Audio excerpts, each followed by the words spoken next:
I'm Dave Breakenridge, and this is Under the Dome. It was a busy legislature session for Alberta Premier Danielle Smith and the United Conservative government.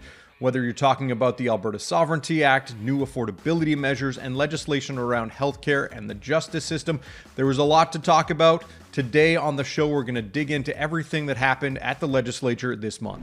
My guests today are the Edmonton Journal's political reporting team. We have Matthew Black and Lisa Johnson, both down at the legislature. Thanks for taking time out of your Monday morning. So I figure we should jump right in. You know, the fall legislative session just wrapped up last week, a few days earlier than expected, and we can get into some of the finer details in a little bit. But just as an overarching look, Lisa, what did the government get done in terms of its legislative agenda? How many bills got introduced? How many bills got passed this month? So it was a very short sitting. There were only 7 government bills this sitting, and it wrapped up a lot quicker, about a week faster than it was scheduled to go. Obviously, we saw the big ticket items like the Sovereignty Act. We saw some healthcare legislation. We saw some housekeeping legislation. But really, it was overtaken by, I think, the controversy over the Sovereignty Act. And I think, ultimately, the more interesting part about this sitting as well was what didn't the government do? I mean, it backed away from Smith's previous promise to change the Human Rights Act to protect the unvaccinated. Instead, rather quietly, Premier Danielle Smith appointed MLA Tracy Allard earlier this month as a parliamentary secretary for civil liberties. But Smith has said she wants Allard to look at things like property rights and campus free speech. But we didn't see that happening in the legislature. We didn't even see an announcement for that. So I think in a lot of cases, there was a lot of stuff going on in the past few weeks that wasn't really related to the legislature or the agenda that we saw getting passed through debate. Mm-hmm. And Matthew, for you, was that kind of what stuck out for you as well? You know, we dealt with some of the obvious bits of legislation that Smith had talked about wanting to do, some affordability measures we can talk about in a little bit, as well as the Sovereignty Act, which we will touch on. But for you, the idea that perhaps they didn't jump on some of those items that Danielle Smith had been pushing, both in the leadership race, but also in the weeks up to the session. Well, yeah, certainly. Lisa mentioned the big one, right? Using Alberta's Human Rights Act to protect the unvaccinated. It just didn't materialize. And that's something MLAs who we've talked to have been, some of them will quietly tell you they're not very happy about. And perhaps the appointment of the former cabinet minister is a reaction to that. In terms of Bill 1, it got over the line. Smith's signature legislation has been granted royal assent. It had to be amended and faced great controversy, but it's passed and they can work with it from there. Interestingly, when Lisa interviewed the House Leader Joseph Scow last week, he pointed to Bill 2, which is the host of affordability measures, as kind of the signature achievement of this legislature. So I think that's kind of a nod to what a lot of people are dealing with right now in their day-to-day lives and trying to make ends meet. And so I think we got to find out some more details on exactly that, on how it's going to roll out and for who and in what means. But in general, I think they can point to Bill 1 and Bill 2 as probably their biggest successes so far in the legislature in terms of just getting them over the line and done before we all go on Christmas break. Mm-hmm. And as you both mentioned, Bill 1 was kind of beset by controversy even from when it was introduced. And, you know, for those who may not have been paying attention, and that's what we're here for, to kind of loop people back in on what's going on at the legislature. Lisa, you know, what was the big controversy with Bill 1? Has that fully been dealt with? And are there other bits of it that are still causing the government some consternation, I guess? I mean, the fundamental idea of the Sovereignty Act is that it purports to give the province the power to ignore federal laws or not to enforce federal laws.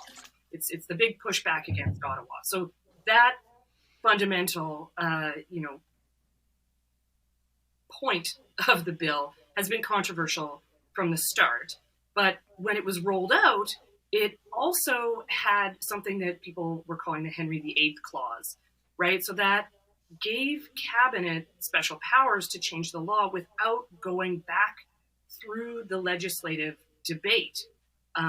So obviously that caused a bit of a stir when it was first rolled out. So the government backtracked on that, and they introduced some amendments to pull that away. But What we're still seeing is a lot of pushback and criticism of the bill for what it still purports to do. In particular, First Nations chiefs in Alberta have been very outspoken about what this means for their treaty rights and for their sovereignty. So we're going to be hearing a lot more from them and certainly from constitutional experts and legal scholars who have issues with the bill, that's for sure. Yeah, and Matthew, as you mentioned, the government, I think, possibly due to the controversy around Bill 1, is looking at Bill 2 as kind of one of the signature pieces of legislation. They talked about payments for families, payments for seniors. They're going to re-index support payments as well as income taxes, dealing with keeping the gas tax off our final bill at the gas pump. But we're still missing some details, as you said. When are we going to get word on how this is going to roll out? Whether people have to apply to receive these affordability benefits, whether, who it will apply to, and when we can expect to see that money rolling out to people? Well, the short answer is we're not entirely sure. The government had been throwing around January, but it seems that could be interpreted as either having the mechanisms prepared and announcing them, or that could also be interpreted as getting the money in your bank account, right? So people would obviously prefer the latter. Now, for some of those already on government supports, the funds will be there before or just after Christmas. They already get that top up, so it's just a matter of kind of sending more along. But in terms of whether people need to apply, it sounds they likely will through some kind of online portal. It's not clear if it's going to be checks or direct deposit. So there's lots of questions still coming, but they talked about 6 monthly payments from January. And so they'll need to get it done relatively quickly in order to get that kind of stuff out the door in time. So I wouldn't bet against an announcement in early January, but to be sure, we're still waiting for firm answers on a lot of those questions.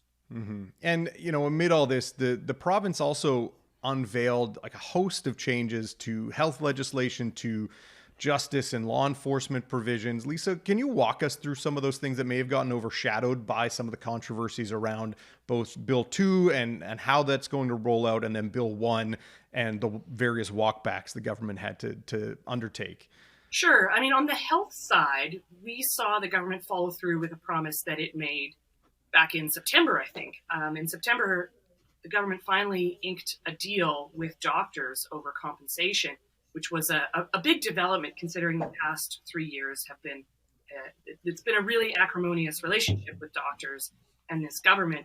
So as part of that deal, the government promised to repeal a piece of legislation that they originally passed in 2019 that essentially gave the government the power to unilaterally scrap their deal with doctors. They've walked that back with a piece of legislation from Health Minister Jason Copping.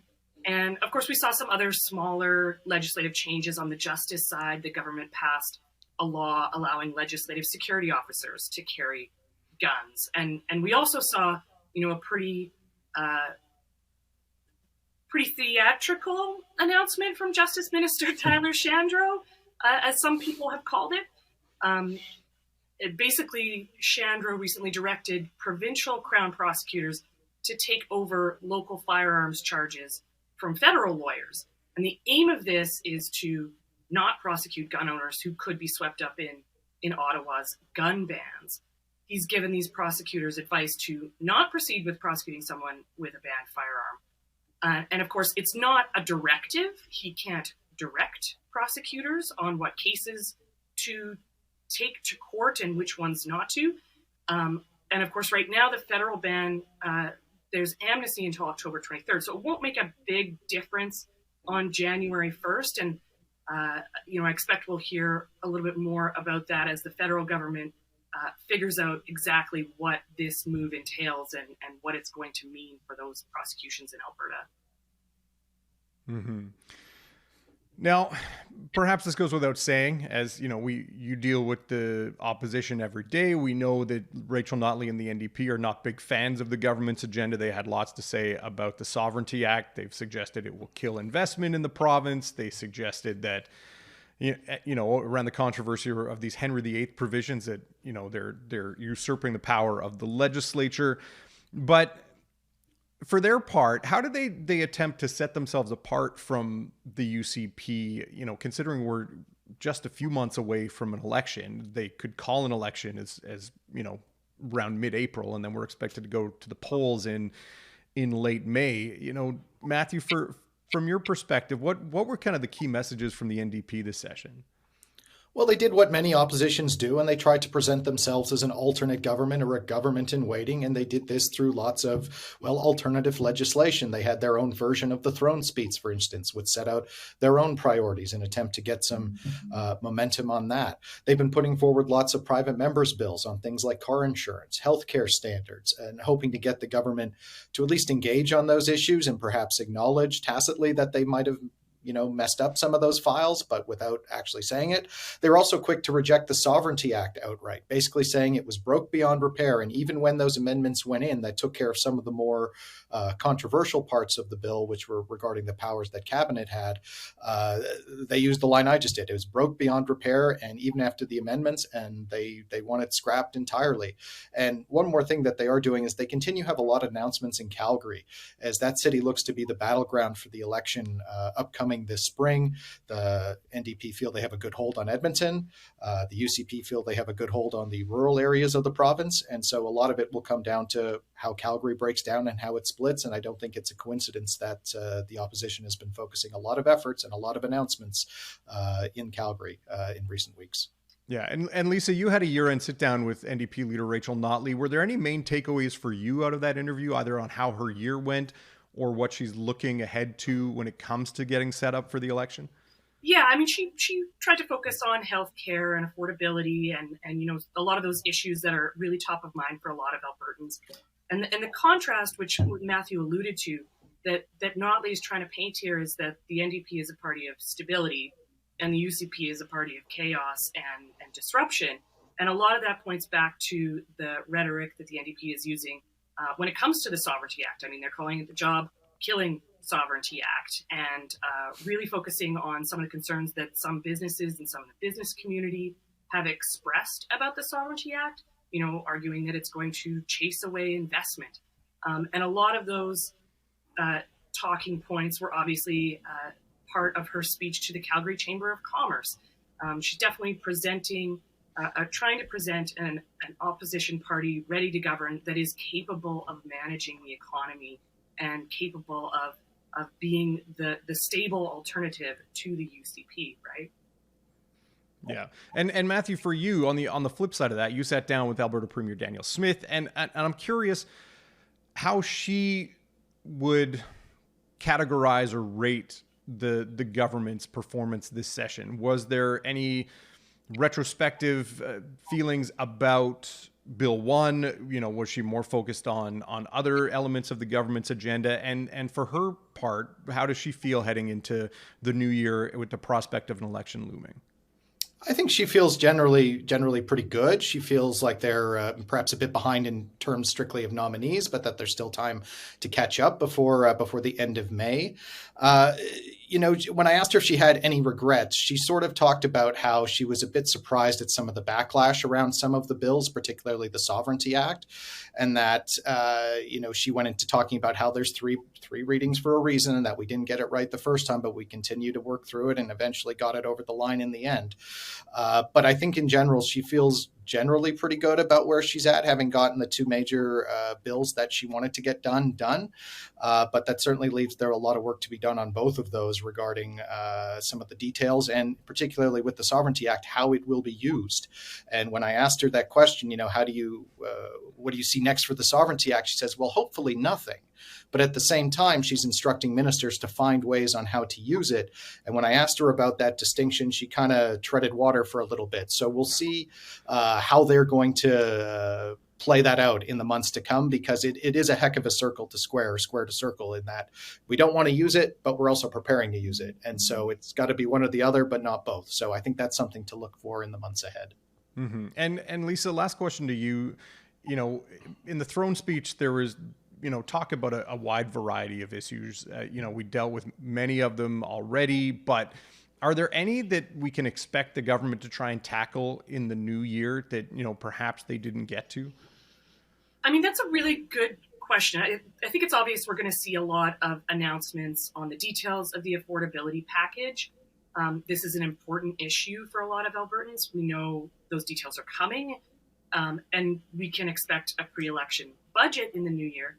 And with the government obviously having some play money, I think there is more than $12 billion in surplus as of the latest fiscal update. But we don't really know much about what Smith's plans are for the budget. We don't know a lot about her policy plans for, the spring sitting prior to the election expected in May, because when she was campaigning for leadership, she was really squarely focused on some of the things we just talked about, in particular the Sovereignty Act and, seizing on the anger in her party over COVID restrictions. So we don't know much beyond those kind of key policy promises, and it's difficult to predict, what direction she's going to go in. The throne speech obviously alluded to a lot of things related to affordability. So maybe it's all affordability all the time. Maybe we will be talking about, the ways in which she uses the Sovereignty Act in the spring. It's one of those remains to be seen. Yeah, I mean, the one area I am curious about, though, is whether we'll see any new health announcements. I know Danielle Smith has talked about regional control or regional authority in terms of healthcare and what that could mean. And obviously she went ahead with getting rid of the Alberta Health Services Board, and she also replaced the Chief Medical Officer of Health, and the deputies have resigned. Could we expect any major health announcements in the new year, or is that something that could wait for an election campaign? She doesn't necessarily want to rile up the sharks, so to speak, who may be circling looking for anything to nip at. I think that we can definitely expect health care related announcements. I mean, we know that the province has appointed a task force to look at ambulance wait times, for example. This was started well before Danielle Smith became leader of the party and became premier. So this has been something that the government has been working on and trying to find ways to cut down those wait times.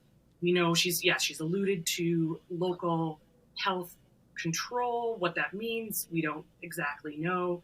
But I think that she will definitely be trying to project progress on the healthcare file, some kind of improvements. We know that Dr. John Cowell, who's the interim commissioner of AHS, he took over from the board, is expected to make recommendations and offer some ideas to try to fix some of the problems that are ailing AHS at the moment, or the problems that the government sees need to be fixed. So I think we can definitely expect some healthcare announcements. What exactly they're going to be and how far they're going to go remains to be seen. Mm-hmm.